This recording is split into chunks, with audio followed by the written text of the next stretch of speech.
Well, again, good morning, good afternoon, and good evening. Those who joined us from the previous workshop and those coming for this workshop, thank you very much for joining us.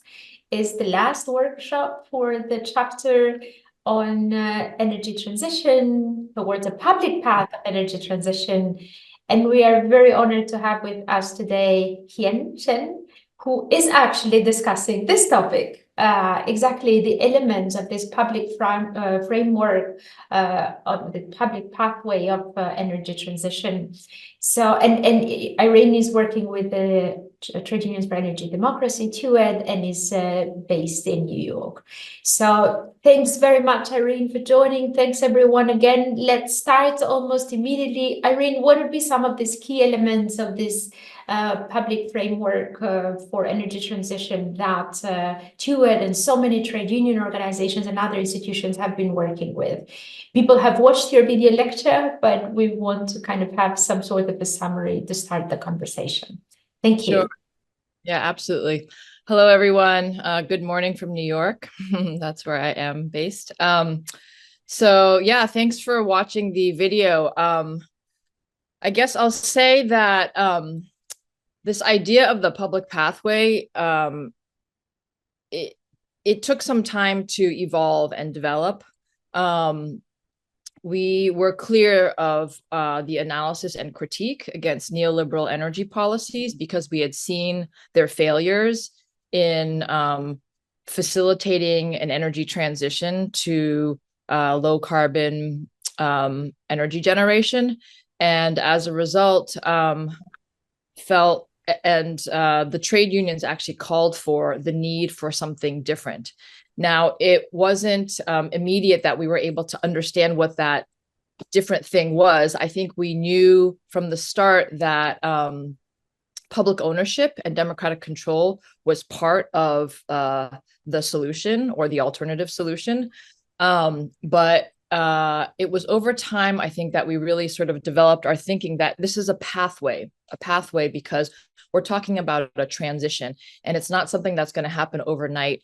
It is something that will take many years of very clear planning to achieve what we're going for and where we're going. And I think there's going to have to be a lot of trial and error, and mistakes will be made, and then we try again. But the very basic premise is that the energy system, the entire system, has to be in public hands, So public ownership would require not just that the energy system is held in the public, but that there is transparency and accountability in the processes of the utilities, and that there is some way of kind of like, whether it's, and I'm throwing this out as a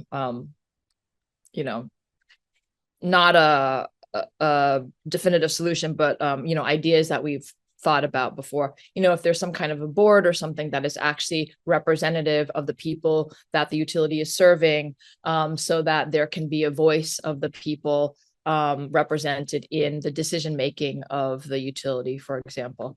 So the element of democratic control has to be central in a public pathway, because, as we know, you can't just have public ownership and assume that the utility will be accountable to the public. It's very possible that there's going to be corruption or challenges where laws and decision making end up getting sort of pushed into catering to the private sector. So there needs to be some kind of instrument or mechanism in place that allows the energy system to actually be held accountable to the public. And I think that's a key thing that is important for us to highlight, because, as you're familiar, and as I mentioned in the video, public systems can easily be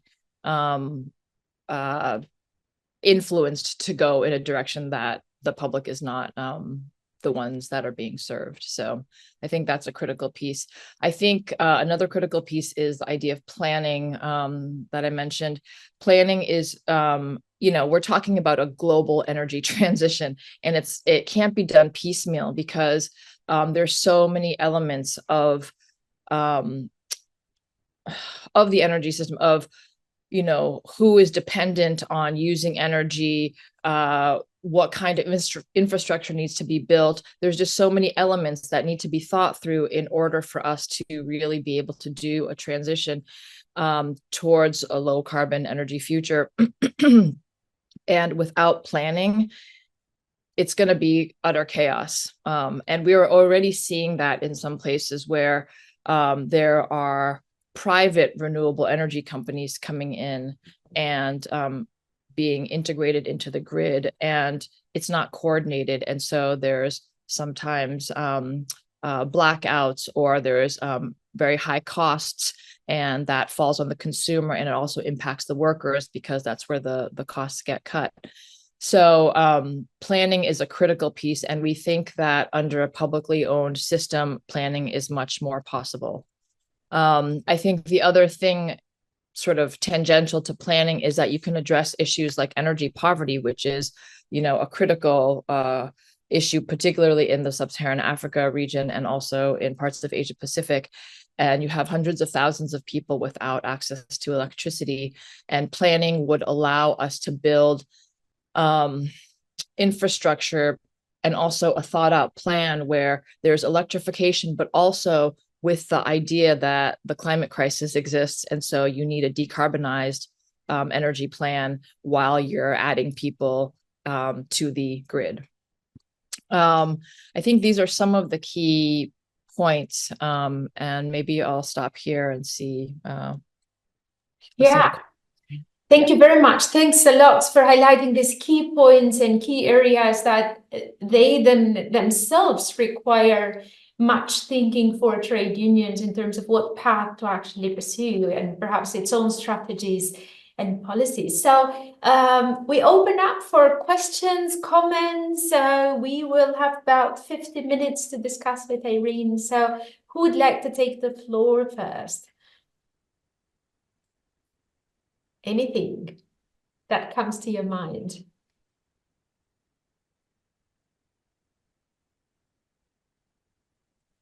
Yes. Irene, while people are perhaps, yes, Ale, yes, it's a very important point. I don't know, Irene, whether you had a chance to check the comment box, the comment by Ale. So there is a question by Sarbesara, and it's really about the question of planning. And I think that's something that we should perhaps stop a bit more, because it's particularly important because it goes head on to the participation of the private sector into the public utilities. So can you expand a bit on that, and perhaps connecting to this question, if it's planning by the state, how would the market look like? So that's a question in the chat box. Yeah, sure. Thank you for that question. I think given the enormity of this issue and how much time it will take to actually transition, one thing that we have talked about within the public pathway discussions is that there could potentially be procurement by the state from public entities that perhaps currently build the infrastructure or have the generation infrastructure and know how to build it. And we could potentially buy it from the private sector, and then over, I think the contracts could be negotiated however they get negotiated, but it could be that at some point the state then owns it, and the purchasing could be done at a fair market rate, so that we don't see that there would be like a sudden drop of market players, because it would probably be impossible, and also there would just be no planning on that end, and there would be so much resistance to public pathway. But I think in this idea of transition, that could be a potential early stage model where there was some bit of integration between the state working with the private sector to achieve the sort of next stage of how we might move within a public pathway framework. So it would, be like a public-private contract, but then the state would take ownership and then, move into other more broadly state-owned system. Mm-hmm. Thank you. Yeah. Somebody would like to make a question or a comment? There's something in the chat about the lithium company in Argentina. Yeah, Ale can't talk, she said, but yeah.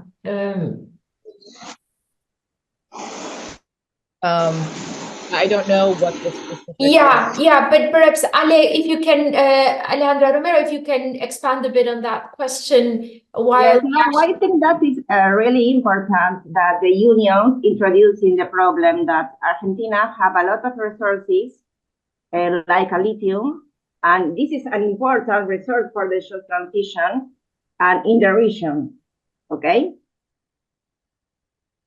In terms of the unions, I think that the unions have to participate in this discussion and decision to make a company lithium in the country, because it's a specific zone that the resources is shared with the three countries, and they are a lot of interest, economic interest. And introducing is, I think that the unions have to study what are the steps that include the participate companies, private companies, and have to negotiate what happened in these territories. What happened with the people, what happened with the human rights, resources, water, food. Now, and I think that it's important that the unions know what are the steps, are different due diligence or different contracts the country have with the other countries that would like to invest in Argentina, in Bolivia, in Peru, in Chile, and it's, for me, it's the core in this case. Thank you. Irene, do you want to speak to that before we get Benji, perhaps? Sure, I can speak to that. Yes, I think you're absolutely correct. We actually recently had a big meeting in Bogota, in Colombia, and the issue of lithium was discussed, and the efforts to try and create nationalized companies around this critical resource. And and I think all of the points that you raised are exactly accurate. Lithium is becoming more and more sought after and in demand because of the need for this mineral in batteries and what that means in the context of energy, especially with renewables and electric vehicles and such. And so understanding the different elements of both how it's a strategic industry and is part of the supply chain, and what will industrial development look like around both mining, but also potentially value-added products coming from this resource. All of these elements have to be discussed. And so I mentioned the Bogota meeting because we touched on some of these elements, from the need to think about or the fact that there are movements to nationalize, but also the need to think about how that critical resource is situated in the economy of that country, and that domestically the benefits come back to the country and don't get exported out, which I think has been a dynamic of the past. And I want to mention 2 points in particular around union engagement in such things as, the lithium issue, but also other elements of the energy transition. One is participation. We had some government representatives from, Colombia, Mexico, Brazil, who spoke, and it's clear that unions have not necessarily decided to engage with governments on these topics, even though sometimes they're open. The government has encouraged, even if it's, informally, or haven't made a strong showing of wanting to bring unions in. Unions themselves need to, I think, actively seek out space to enter those discussions, because those voices are really important. And the second point that I think is really closely related is that a lot of unions have been, their resources are not robust, and therefore they do not have a research arm to do the study necessary to understand all of these elements and to understand what is our position, what are we proposing, and what are we pushing for. And I think that's really a critical challenge that unions have. And so one of the things we've been discussing, and actually there's a meeting later today, is developing research groups in the different regions of what we call our Toward South project. And in Latin America, for example, the meeting is with the Latin American researchers. There are a few research centers that are already connected to unions, and then some research centers that are not necessarily connected to unions, but are also thinking about energy issues.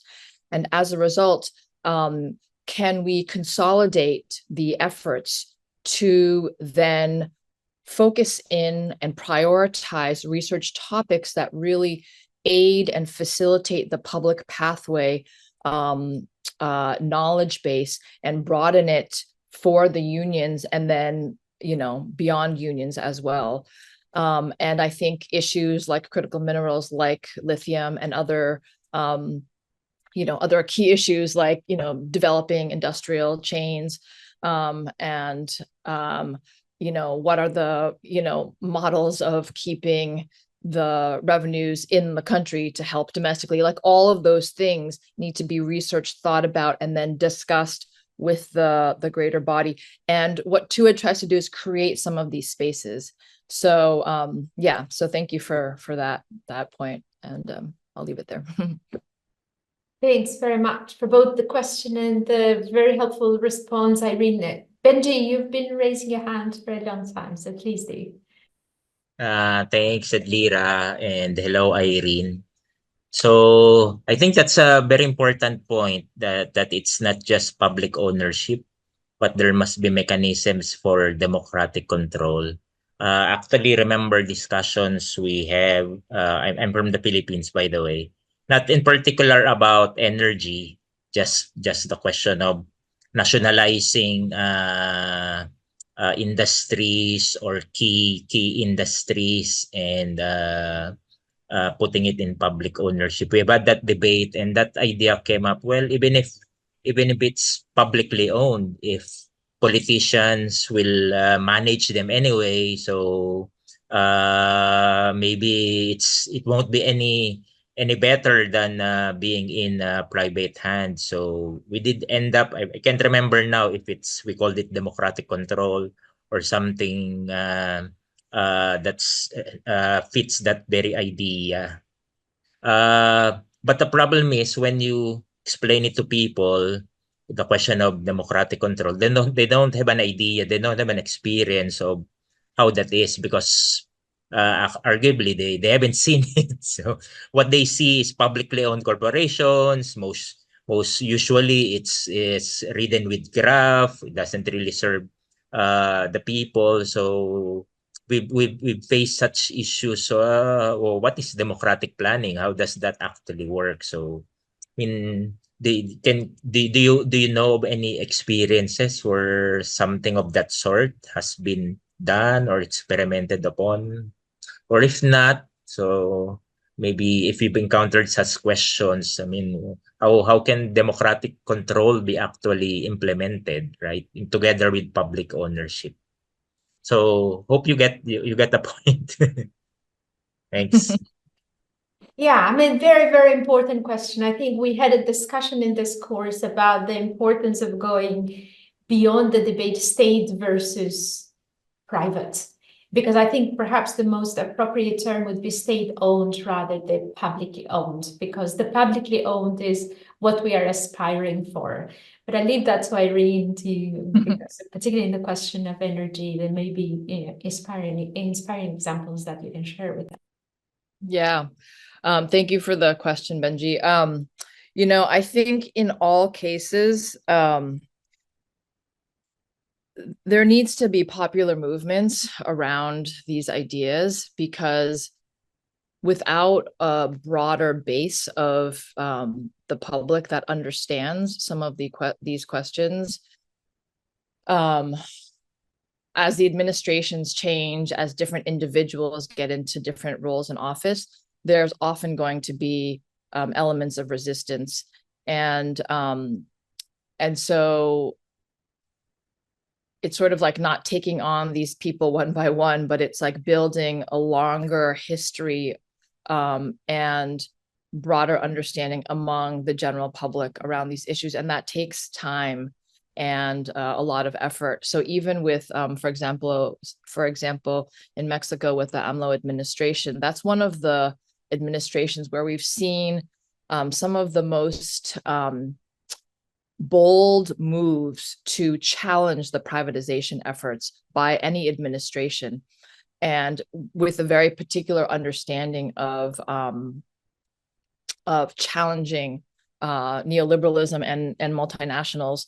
And but because in Congress there were a lot of conservative elements, the initial efforts to pass laws didn't hold in the efforts to renationalize the energy sector as much as they had intended. But I remember talking to the electricity union, one of the leaders, at some point, maybe a year or two after, asking, what is the status now? The administration made this move and it was, pushed back on. They did get a few, they did make a few advances, but the full renationalization didn't happen. And so the union said, we're going out on the streets and we're mobilizing people and we're organizing to support the government in what they're doing, because more people need to understand this so that they can push their Congress people and their representatives,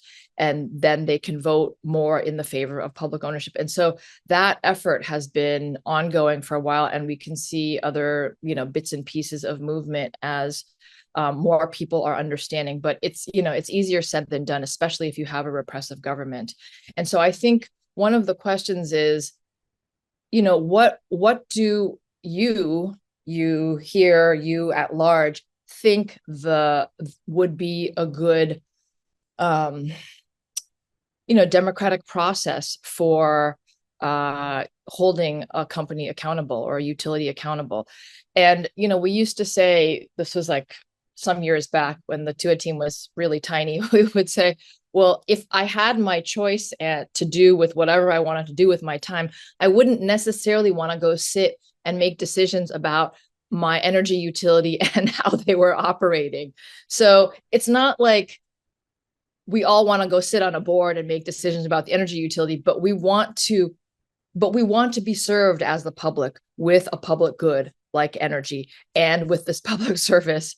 And so I think it's like building slowly, inch by inch, or, gradually, the movement of people that understand this, and building that base and organizing around it. And one example that I know of, which I just learned about when we had the Bogota gathering, was in Bolivia. They the unions really organized and they fought hard, and I don't know the details. It was in one union's talk, and I think they're now wanting to join our TUID network, so we'll probably have some kind of event that showcases some of these examples more broadly, and we can hear more details about how they actually fought. But they got 90% of their once privatized energy utility back into public ownership.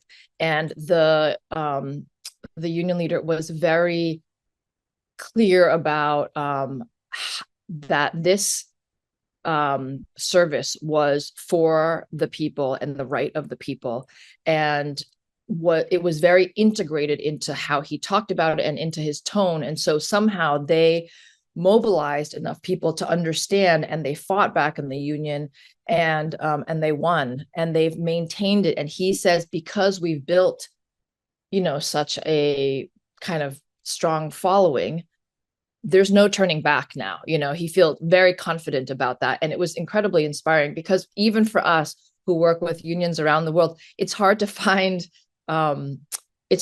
these examples, and so we hear like different pieces of things, but the Bolivian unions it was very inspiring.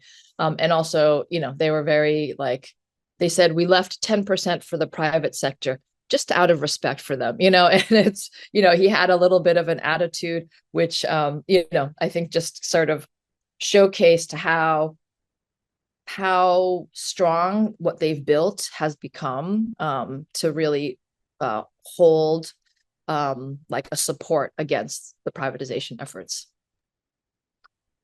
Thank you very much for that, Irene. I think it would be interesting to start collecting these struggles. It's a much more prominent in the water sector, this kind of participation of communities and workers. And I think Latin America has amazing stories about water struggles, and using even state authorities such as participatory budgeting in São Paulo, for instance, that could inform, struggles in other sectors. But it would be interesting to see what you come out of this amazing initiative of setting up these regional research networks to look at the questions of energy. There is a question, an interesting question from Arlene. Arlene, would you like to just read the question yourself? Because I think it's an important one that we have had throughout this discussion on energy transition.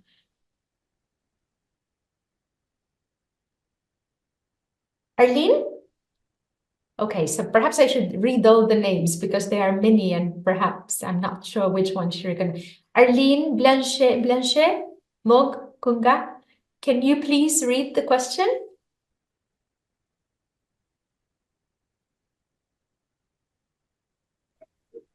Good evening. Hi. Okay, sorry, I no speak English very well. But your question is very nice, so why don't you read it in the chat box? I'm writing my question in the chat. All right, so I'm going to read it, Irene. How to carry out union actions for a transition in an industry which still uses fossil fuels today. So how do unions in fossil fuels, I suppose, can fight for energy transition? And if you can tell us, I mean, of so many unions, it would be interesting. Yeah, there's actually a lot of oil worker unions in our network. And I think it's a good question. I think broadly speaking, unions, I think it's important to understand that climate change is happening, and that people are getting impacted. And in the global South, where we have this TUID South project, there's oftentimes less infrastructure. And so the communities, the impact of climate change and extreme weather events is hitting hard on these communities. And so for a lot of people, there's no denying that it's happening. The question is, how do you make the connection to, energy and the day-to-day work that people in fossil fuel industries have. I think one of the things that has happened globally is that in the urgency to think about climate change, sometimes fossil fuel industries will be shut down. Coal in particular in the United States, where I'm situated, was one of those industries. And what ended up happening for a lot of workers is that there was no thought or plan for their transition after being having their industries shut down, or their coal plants shut down, or the mining elements shut down. And therefore, workers were suddenly laid off and left without any options for how to make a livelihood, or any training or anything really, right? And so when we talk about a public pathway, we emphasize the need for the planning, because you really want to have a way to think about unions, workers who were once in industries that are now being shut down around fossil fuels. And so I think the dynamic has been in some places where there's a reaction from the union because their industries are being threatened in the name of climate change. And so I think there's an element of education that needs to happen, but there absolutely has to be the tackling of energy privatization, because if you don't have a system where you can actually plan for the transition and workers can be part of that discussion on what makes the most sense for the planning and the declining, we call it managed decline of fossil fuels, because you're managing the gradual decline of their use as you're increasing the generation of low carbon emitting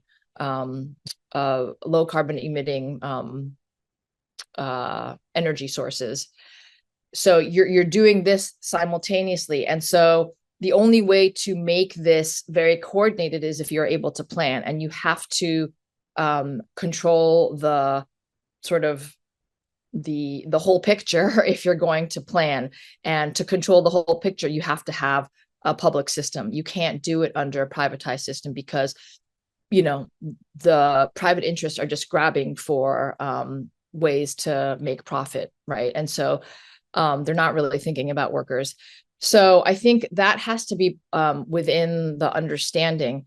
And then I think it's really important to engage unions in the fossil fuel industry in participating in each of these stages, which is fighting for public ownership of energy and demanding, not just getting a seat at the table, but demanding that the energy system go into public hands so that workers can be really thought about in the transition, and a plan made for them for retraining, for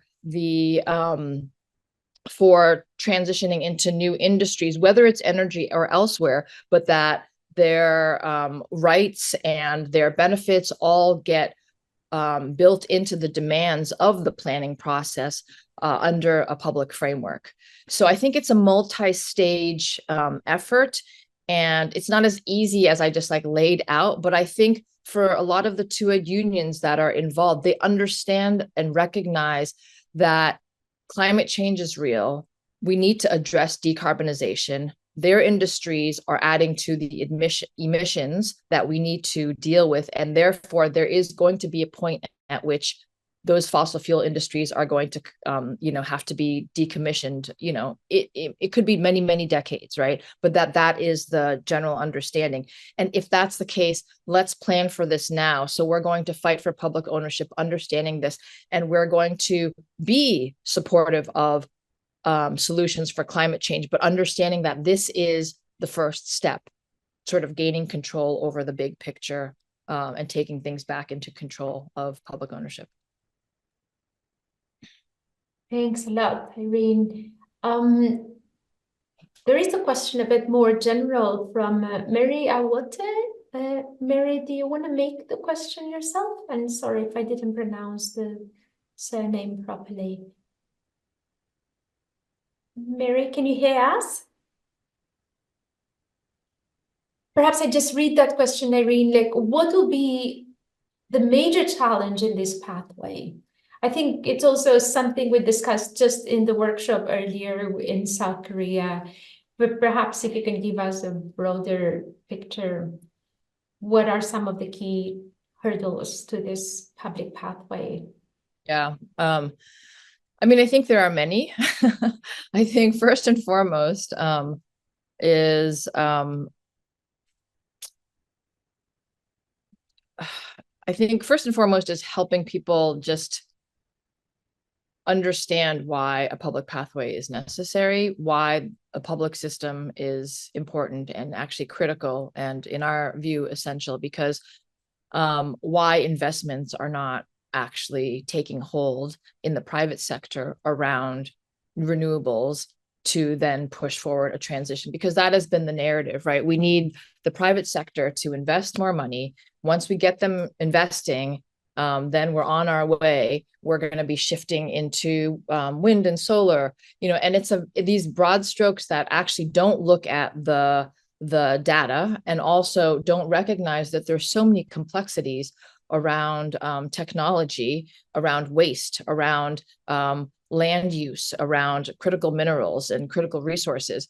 All of these things don't get talked about when they talk about, privatization. It's just like, we just need to make the conditions favorable for the private sector. And they leave it at that. And then everybody tries to make, thinks that that's what they have to do, make the conditions favorable so that the private sector can enter into the market. And I think it's what we've discovered over the last, period. I've worked with TUID for 8 years. The project has been going on for, this is the 13th year. And so, sorry, this is the 12th year. And I just forgot what I was going to say. Well, this wasn't what I was going to say, but it's taken a while to build traction around this narrative that something other than the private sector needs to lead the way. And we've now started to see that even private people who support private interest are looking at the data and saying, there's a problem here. We aren't moving quickly enough. And maybe we just need to do something else, or we need to do more of what we're doing.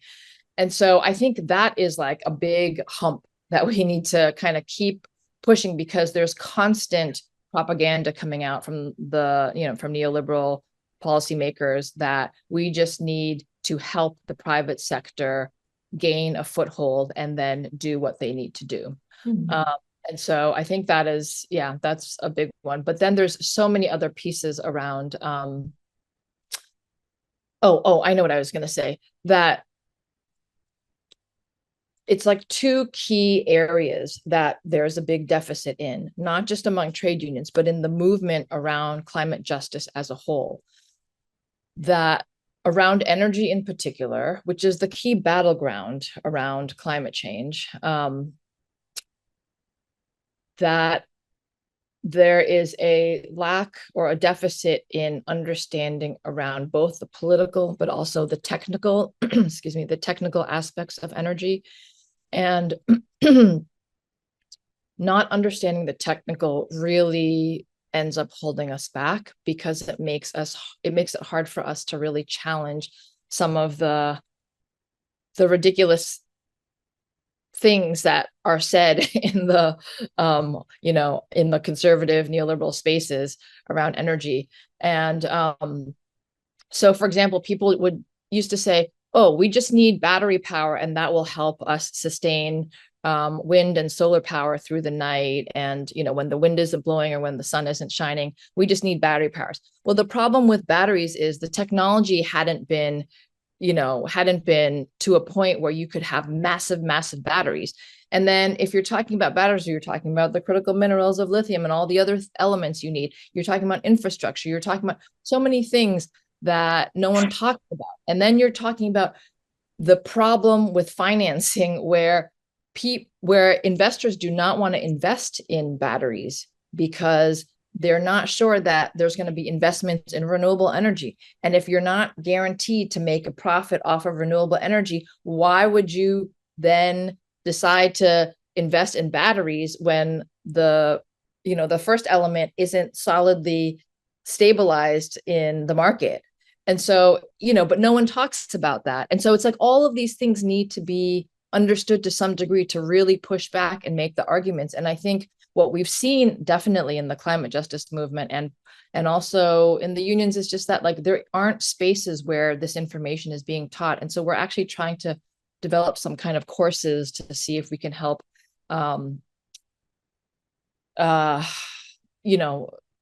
increase the general knowledge bank among all of us, and not just trade unions, but also allies. So, yeah. Yeah, thank you very much, Irene. And perhaps that's what makes also the arguments of the private sector so appealing, because they sound like it's so easy. If you just do this, the problem is going to be solved. And when it comes to our arguments, we always say, oh, they are very complex. You have to understand this and that. So it becomes also a question of strategy. Like, how do we want to pitch it without intimidating people? But of course, building that knowledge base, that I think is really important. Definitely, I totally support you on that.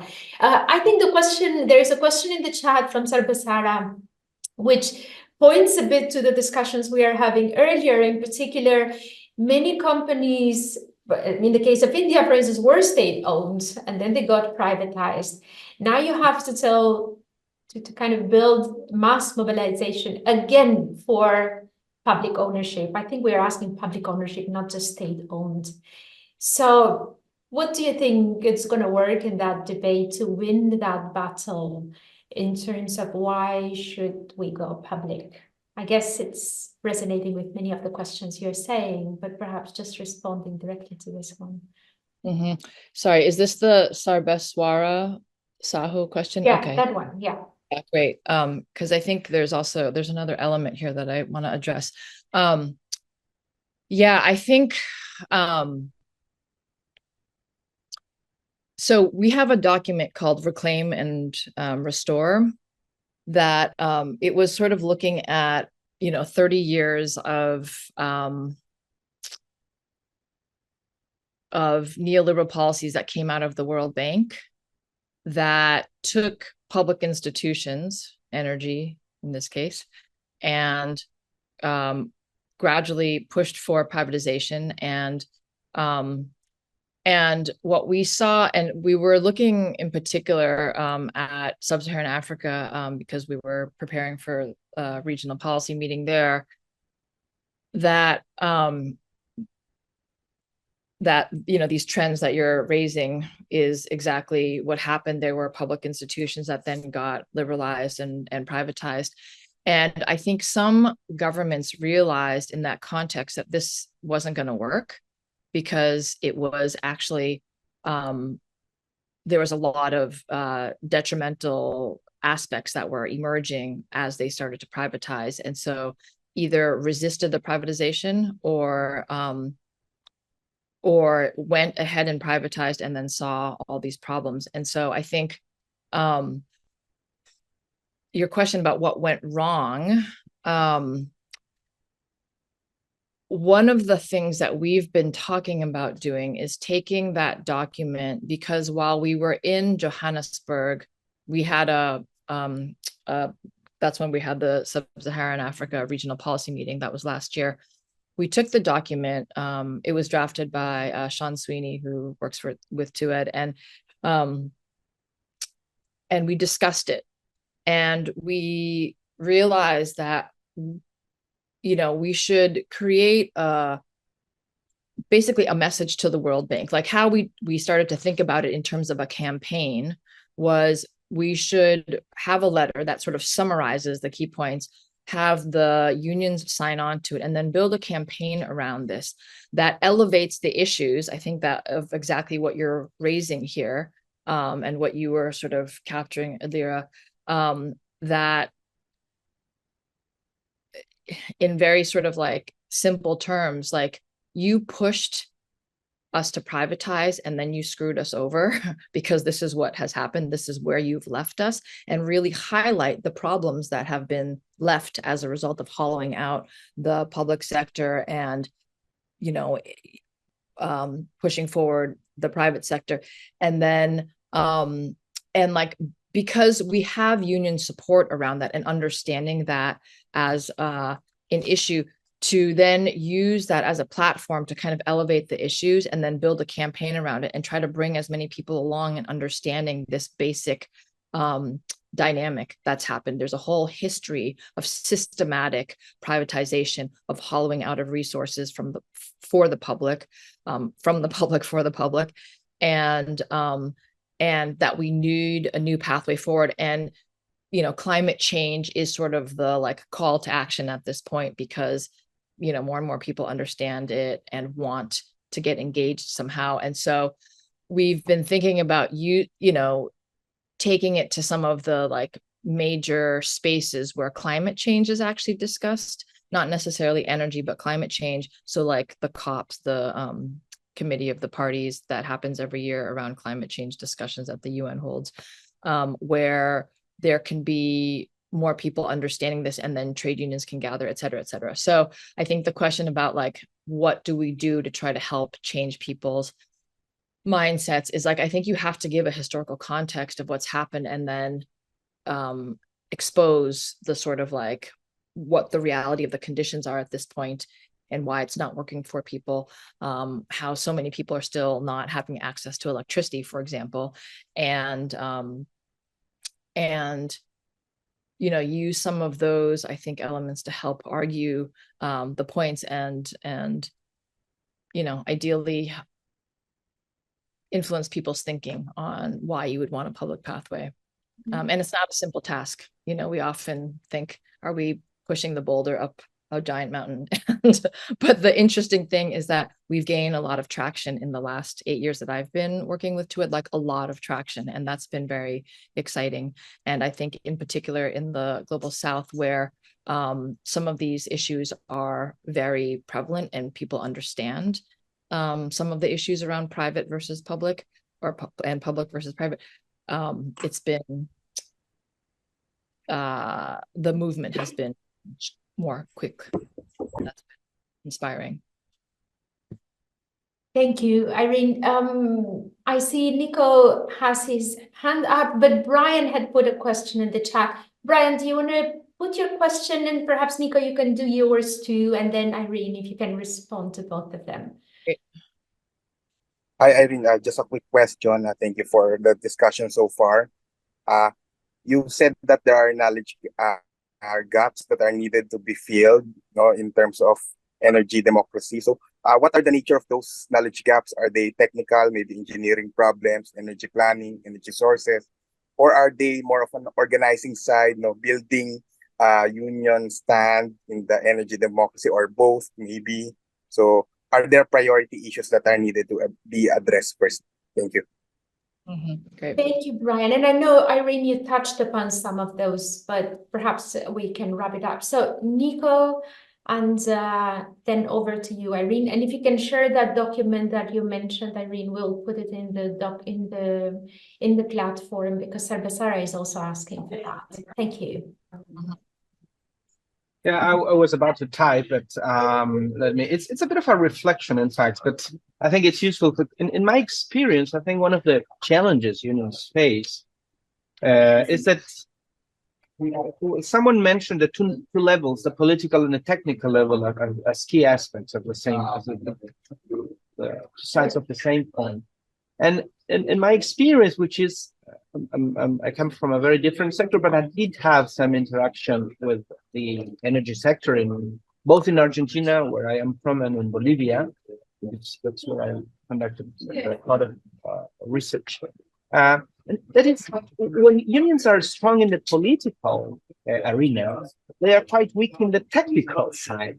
And on the contrary, when they are sophisticated and technically with solid arguments to challenge the power, they are quite weak in the power efficiency side. So maybe the challenge is how to combine both. And this is very, very clear in two sectors, which is the one related with the mining industry in the south of Argentina, and in part in the copper and carbon sector in Bolivia. And this is exactly what many of my friends, in fact, rather than it was more based on indirect interactions. Many of my unionist friends, they were precisely pointing out this, and this was the result of lack of deep or proper democratic union. The social state, as you can know or imagine, very arbitrary. And ultimately, people in the power decisions were not sufficiently trained, but they were in a position to mobilize people. So maybe the challenge has to do with that. And I will close my mic because there's a lot of noise. Irene, may I add the last question to this one, since it's or do you want me to make it later? No, go ahead. You can. We had under your video lecture, we had quite a few comments and questions, and one of these came from Canada, actually. And the course participants say that he knows that the trade unions in Canada are involved. I'm just summarizing, and some of the Canadian trade unions are signatory to the TUED chart. However, he says, I'm worried that there's a large gap between rhetoric and reality. And if you can speak a bit to that, like it's a huge number of unions that are joining in the restructuring. What do you feel like in terms of where do you find these best strategies where they are able to actually cascade down this debate really into the membership level and be able to mobilize? Yeah, that's a good question too. Okay, thanks all. Yeah, for all three of those. I think Brian's question and Nicholas's question are kind of, hand in hand. And also, Nicholas, I saw that you are volunteering to contact some of the unions in Bolivia, and that would be amazing. Okay, so anyways, we are always looking for volunteers. I'll just throw that out there. But yeah, I mean, I think, Brian, you might have missed this, but what we realize is there's like a big deficit in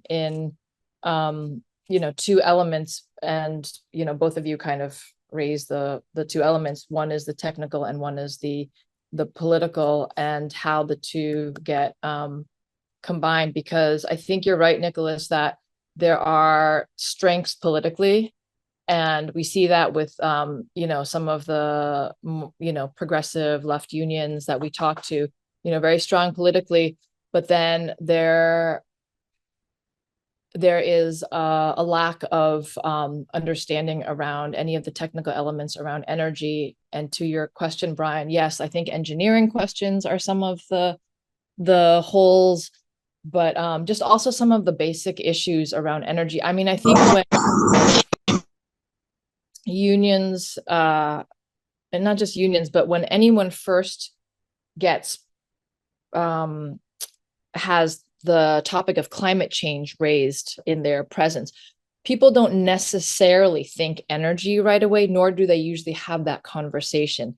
It's oftentimes, what is climate change and how are we getting impacted? And, what do we have to, and then when they say, what do we have to do? Sometimes there's, calls for shutting down fossil fuels and this and that, but they're very superficial, and they're very slogany, and there's not much depth to really understanding how much you really need to know, even in the basics of the world of energy, to understand what would it mean to shut down a fossil fuel plant, especially if you're thinking about the working class, unions, and all the people that usually are the most impacted, right?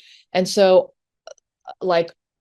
all of that needs to come together. And I think, some of the courses that we're trying to develop, I think, Brian, we are putting you in touch with the Brian on the 2ed team to maybe talk about some of that. The Brian on the 2ed team is an engineer by training also.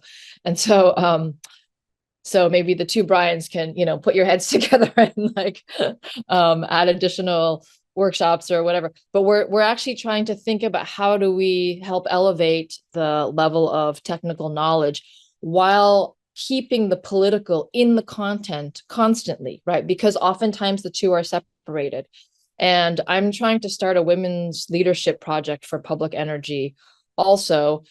And what I've seen around the gender issue is that, you know, women are often like sort of sidelined to community, and community means having to accept that, you know, you want microgrids in rural areas. And like, that's sort of where women get segmented, but you need to have a much broader understanding of the energy system to understand what does a microgrid do in relation to a larger grid, and how do you integrate? What are the benefits or drawbacks of integration? Do you need other, you know, technical tools like batteries, and what would that mean? Anyways, all of these things, right? And so it's like, how do we create the spaces to keep elevating those levels of the combination, as you're saying, Nicholas, of the two elements? And I think, you know, we're a really tiny team. So if people want to volunteer for, you know, various things, you know, we'd be happy to talk with you about that. And there are, you know, there's so many stories, like just going back to the Bolivia element, because you put that in the chat, Nicholas, that, you know, we didn't know about Bolivia until we haven't been able to get contact with Bolivian unions, even though we have a pretty wide network at this point. And it was only at this meeting that this was our first encounter with the Bolivian Union. And this was the first time we heard this story of the Bolivian Union. So we have a very superficial understanding of it, but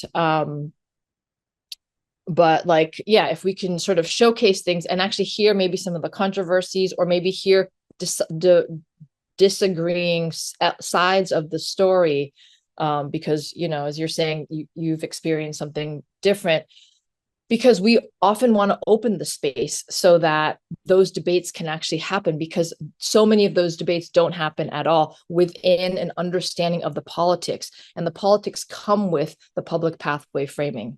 So yeah, and then to address the question about the rhetoric versus reality, you know, I think it's a really good,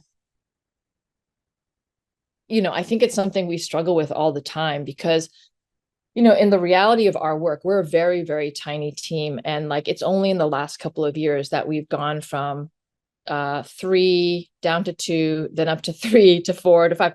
And it's like slowly building. And in the beginning, it's like no one wanted to hear about the public path alternative, you know? And it's like, every day you like scratch the surface a little bit and you move forward and you move forward. And I think the thing that's been most inspiring for me, because I've been in the environmental and worker world for a while, that every meeting I go to there, it's inspiring, because you have both an element of political and technical coming together, and we expose truths and we create space for debate.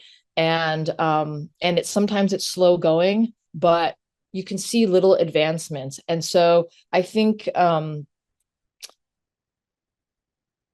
know, I think the biggest thing is we don't have all the answers. We need everybody. And for the Canadian Union comrades who are seeing the sort of contradiction of rhetoric and reality, like, you know, what do you suggest? Right? What would it, and for a lot of you, you're in the unions, like, how would you get this information down to the membership, right? And I think, you know, because we started off so tiny and just like, you know, one guy writing some papers, you know, and then like kind of grew. I think the strategy was like, try to get union leaders to understand the importance of these things, and then however they do it in their each individual union, which will be a unique set of processes, how do you trickle that information down? Do you do workshops or whatever? Do you want us to come and do a workshop for your membership? You know, we're open to a lot of suggestions, as long as we have the capacity, but you guys are the ones that are in the unions and know best what the mechanics are and how you guys get the information down to your membership. And we're eager to support efforts and all of that. So yeah. Thanks a lot, Irene. Actually, by coincidence, that's what we asked people under your video lecture. We said, if the trade unions in your country are not engaged in this debate, could you think of a strategy how you might bring the public pathway framework to their attention? So we are leading into that direction too. I know we are 1 minute behind, already past the time. Nico, do you have a burning question or comment you want to make? I saw your hand up, and then we'll let Irene go to the next. I titled because maybe a constructive way is we can consider very easily to write a piece maybe together or as a result of this debate on a Bolivian-Argentinian newspaper that is led by a very close friend of mine. And maybe it's a drop, of visibility and encouraging this debate. It can be a short piece, but we can also link it with the global labor column. So it's a very interesting. And if you don't have strong channels with Bolivia, it could be a way of building those. Yeah, maybe we can. We can stay in touch and one page, something to initiate the debate and maybe touch someone's feelings and interests.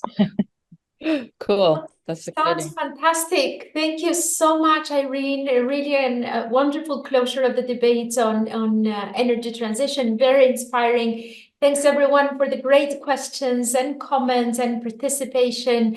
And I think it just makes us hopeful that although the environmental crisis seems very dark, there is lots of struggle going on. And I think perhaps there isn't a total lack of transformational politics that is emerging thanks to TUED when it comes to the energy. So we just have to work closer together.